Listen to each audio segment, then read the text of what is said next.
मैंने एक भजन गाया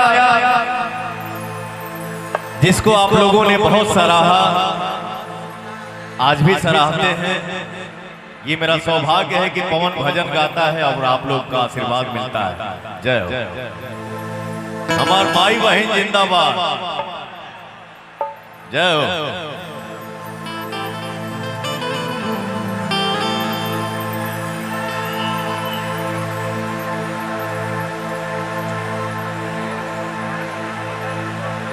भगवान श्री राम की तरफ से ये भाव है भैया। क्या भाव है? मुझे उम्मीद है कि ये भजन आप लोग सुने होंगे।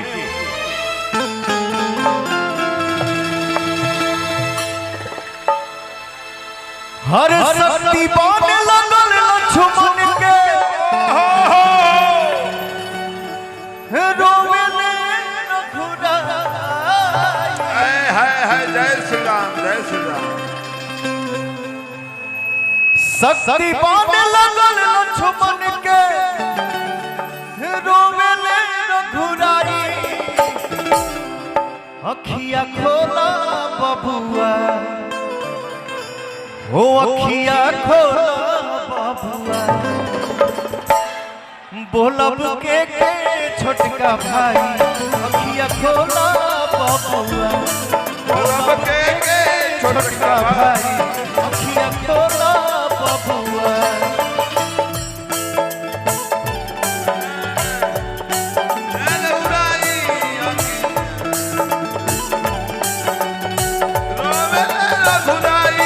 अखिया खोला बबुआ, अखिया खोला बबुआ, के कहब छोटका भाई। अखिया खोला बबुआ, के कहब छोटका भाई। अखिया खोला बबुआ। शक्तिवान लगल लक्ष्मण के रोवे ले रघुराई। अखिया खोला बबुआ, कहब के छोटका भाई।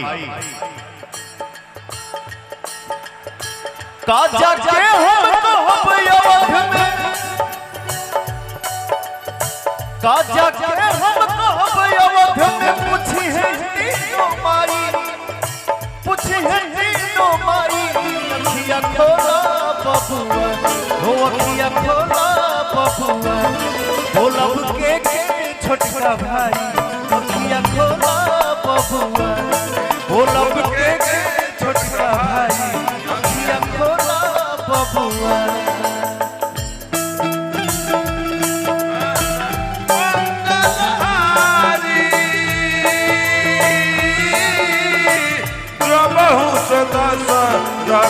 जीरा बिहारी राम सिया राम, सिया राम जय जय राम। राम सिया राम, सिया राम जय जय राम। के कहब छोटका भाई। अखिया खोला बबुआ, के कहब छोटका भाई। अखिया खोला बबुआ।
हरे गंगा जी नहाई बोए मैया, जलवा ले।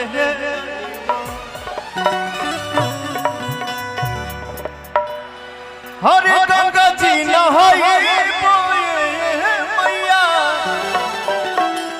जलवा ले।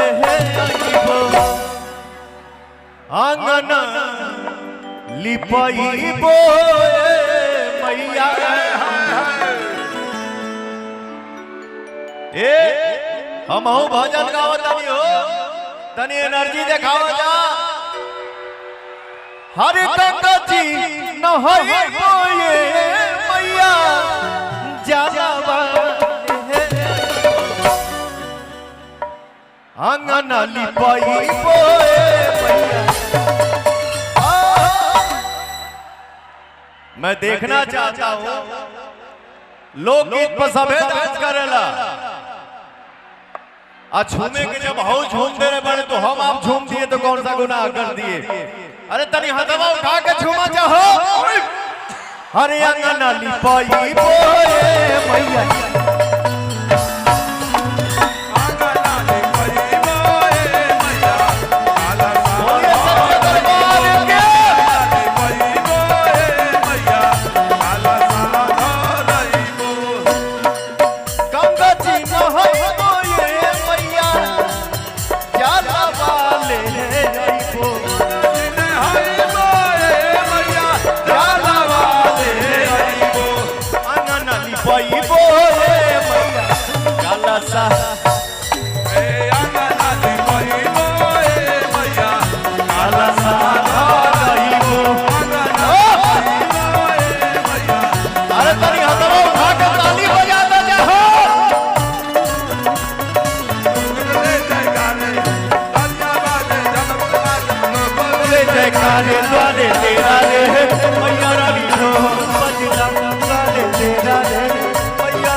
बैंजू का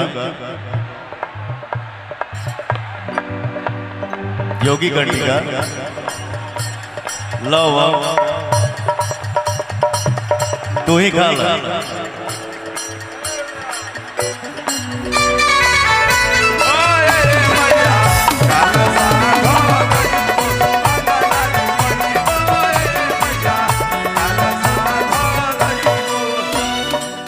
हर मालिनी बोलाई बोए मैया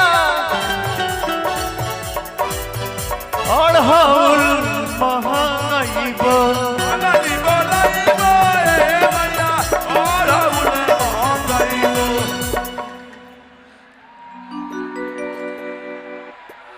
एक ब्राह्मण देवता है हमारे छोटे भाई जैसे हैं जो YouTube चैनल चलाते हैं आपको मैं देखा हूं हाथ उठाइए कहां है आप बाबा नाम से इधर आइए है ना वो इजे से चढ़ जो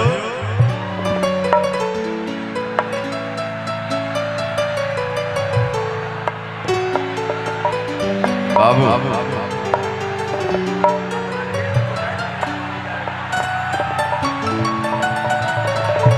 ला फोटो ला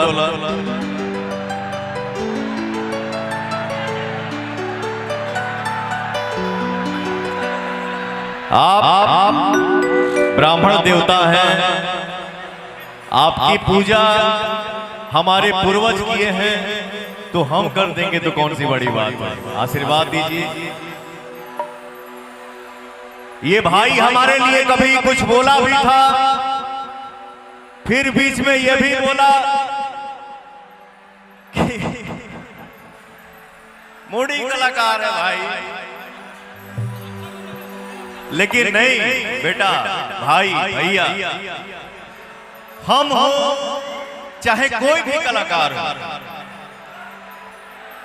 अच्छा लगे तो उसके लिए अच्छा बोलिए ना मैं अपने लिए नहीं बोल रहा हूं सबके लिए अच्छा बोलिए।